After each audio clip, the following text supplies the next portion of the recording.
Hello everybody, this is Toys R Us, and for this special figure showcase we're going to be looking at the 1987 Series 4 Autobots or Monsterbots. We've got on the left hand side we've got Grotesque, we've got Repugnance in the middle, and we've got Doublecross on the right hand side. So what we'll do with this video, we're going to have a quick look at them in both of their modes. I'm lucky enough that one of them's spark action's working, maybe two, so I can show you them. We can also have a look at some of the fantastic artwork that's on the front and the back of the boxes. And I can also point out things you need to be aware of and a couple of variants as well. Okay, let's get started. If you're watching this video and you're not a subscriber yet, if you'd like to hit that subscribe button for me, please, because it really will help this channel out. Right then, so we've got them all here. We're going to look at them in robot mode first and foremost. And these, and I may be wrong. I mean, somebody can obviously correct me in the comments, but I'm pretty sure, in fact I'm not pretty sure, I'm very sure that I definitely didn't see these in the UK as a child at all. It could have been another one of them things where we never saw them. I never saw them at all, never saw them until I got that book, which has got everything in. And the funny thing is, as soon as you see the book, you look at them and you're really surprised that they are in fact Autobots. They are in fact Autobots, whereas you'd look at them and you'd expect them to be Decepticons, wouldn't you, just by the fact that they are monsters or beasts. And as I say, this guy's called Grotesque, and they're really quite big figures, to be honest. Just to give you an idea before I look at them in a bit more detail, I've got a Generation 1 cup there, and these are always at the side of me. It's because they're my little lad's toys. That's his Swindle.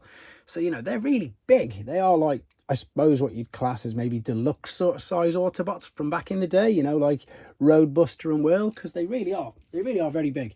To give you an idea of, I suppose, something a bit newer, he's not opened yet, but there is, I think they're called Core Class now, aren't they? So yeah, twice the size of these. But here we go. Right, so let's have a look at Grotesque.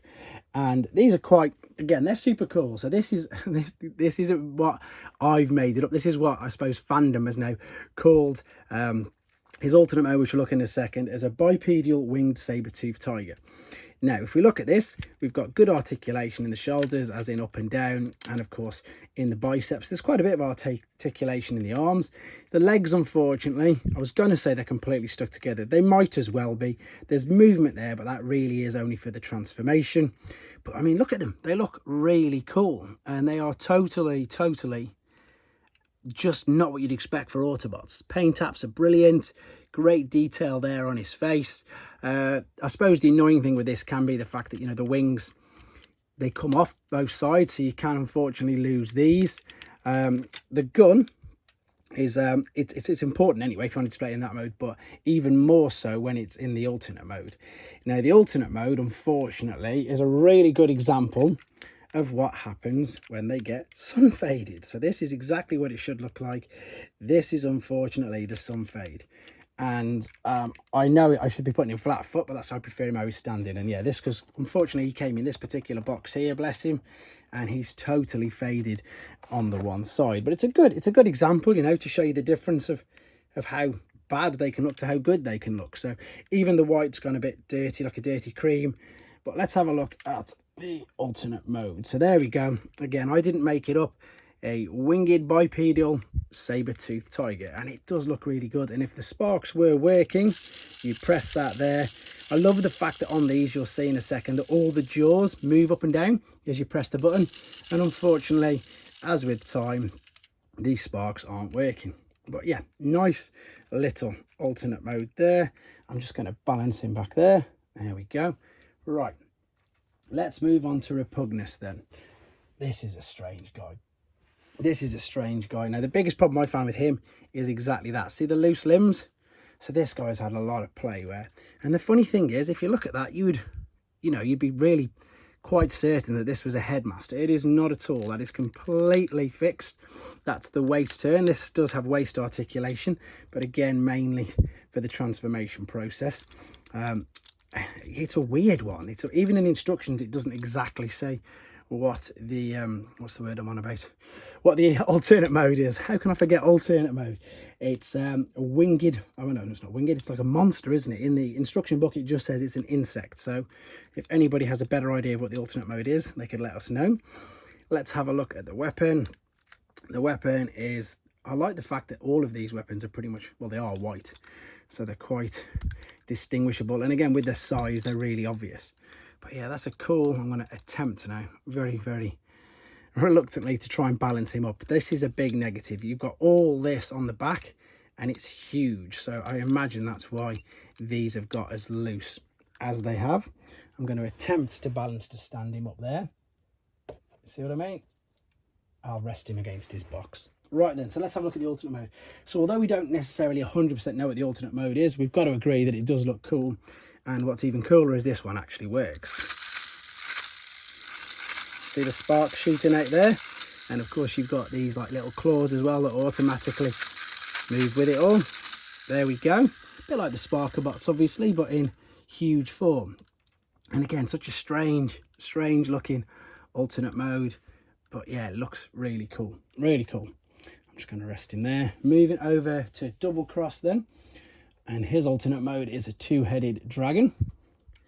And this is quite an interesting one because he doesn't actually have hands. So you've got the two dragon jaws there that you can't really grasp anything in, but you've got these holes there where you can put the dowels from the weapon in. Now, again, in the pictures, you'll see them like that rather than with the wings out. But to be honest, I like it with the wings out. I just think it looks really good that way. And because when he's in the dragon mode anyway, they're folded back like that anyway. So I just like the fact that, I don't know, that's just how I prefer to display him. While we're going to quickly look at him, we'll have another look at this head sculpt as well, because his is really good. But I'm just going to show you this. I'm going to take his weapon out because there's two weapon variants of this particular figure. And in fact, let's rest him there because I don't want him falling over. So this one, you can see, has two raised dots there just above the chamber, and the other one has holes. So that is a known variant in the weapons, and you know, they're both right. They've both just obviously been made in different factories. So this guy's sparks, in fact I'll show you it in the robot, in the alternate mode rather. You've got this movement at the back. That's what moves backwards and forwards when you're firing out his sparks. Here is the dragon mode, and there is the button. Sometimes this works. Just, you could just about make out there. It obviously should be really shooting out, but it's not. But again, a really cool and a really awesome and very original. I think that's what makes these guys so good. They are so original. I'd never seen anything like these. And I've already said I would have been, you know, I'd bet my house that the fact that these were Decepticons. When you see the Autobot logos on them, it's totally stunned me. Totally stunned me. And they do look cool. Look at them. They're very, very good.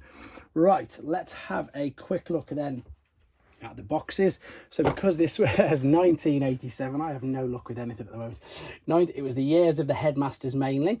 So that is, probably doesn't help it be on carpet, let's be honest. That was the year of the headmasters, so that's what the artwork is going to be. I'm going to place that there. We're going to start with Doublecross. We've got lovely artwork there over the main robot. We've got the transformation process on the top. And then if we spin it around, there is, of course, the headmaster's artwork. Brilliant. There we go. Fort Max, Scorponok coming at the bottom. Lovely. Now, I do have another one of these in a Japanese box. So I'll just have a quick look at the difference. The main difference is that it is in a polystyrene insert rather than in a bubble. They have, unfortunately, a little rip there, but they have reference numbers. So C stood for Cybertron, which was Autobot, and his reference number was 100, and everything else is exactly the same. Lovely. But there you've got an actual picture of the spark coming out from under there. So that's the Japanese box. I'm going to attempt to grab Repugnus, but he's going to fall over as well, so I'm just going to lay him down just for 2 seconds. And again, lovely artwork there. These really are very good, very detailed. Transformation process on the top, and of course there's no point looking at the back just yet. There we go. It says Repugnus is a fire-breathing insect. There's nothing much on the back. Right, I don't have an English box for grotesque. I have 2 gig ones, crazily enough, and they've changed his name to Tigerbot, which I suppose is a play on the fact that we're calling him a saber-toothed tiger. Now you can see this is made by Gig, which was licensed by Takara, and they call them Transformers. And I've already pointed out that they changed the name. They have the same corresponding numbers obviously C for Cybertron, and then number 99, which was his reference number. So you can see the similarities between these and the Takara boxes. And again, it'll be exactly the same on the back. You've got that brilliant battle scene. In fact, have they added... It looks like they've added Hardhead there. No, it's just me seeing things. He just seems to be much more pronounced there on Max's chest. And again, you've got the pictures of the Sparks, which I don't know why they didn't put that in the UK boxes, in all honesty. Or American Hasbro boxes, shall we say. Yeah, definitely not on the back. So, there we go. Hope you found this interesting. As I say, when I first stumbled upon these, was really interested in them. Again, not seeing them as a kid. I'd love it if somebody could confirm that for me. I've had a quick look on the internet for, you know, Curse of the UK, etc. See if we can find out whether or not they were exactly here. But I definitely don't remember seeing them. And they are, you know, they're great figures. They do look really good. They display really well. The colours in them are crazy as well, but they just work for the alternate modes that they've got. So there we go. Hope you like looking at them. Hope you find it interesting. Keep your suggestions, feedback, comments. Keep them all coming. We'll get some showcases. We'll do some collections. Whatever videos you'd like to see. So thanks very much for watching, and please take care. Thanks for watching. Like and comment. And don't forget to subscribe.